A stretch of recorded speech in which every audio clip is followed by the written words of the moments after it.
Hello and welcome back to another video. In this problem, we're asked, according to the histogram that we have shown here, which of the following is closest to the average or arithmetic mean number of residents per apartment?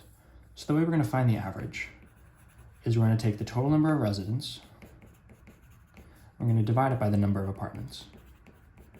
The number of apartments we're told is 14, so we're dividing this by 14. So how do we find the total number of residents? Well, we are given the number of residents in each of 14 apartments.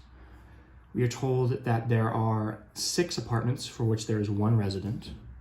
So how many residents are there between those 6 apartments? 6 times 1. We have 4 apartments that have 2 people in them.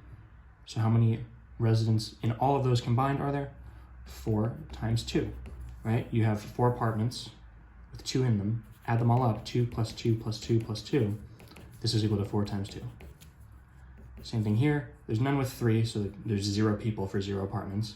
But then we have 5 and 4, so this is 5 times 4. None in 5, none in 6, and then there's 3 that have 7, so plus 3 times 7.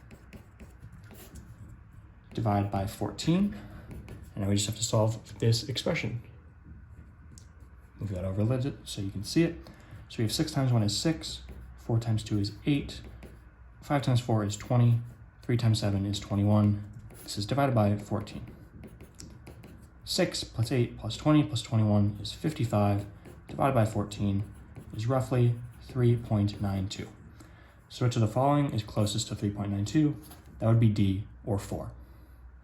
As always, thank you for liking and subscribing, and I'll see you in the next video.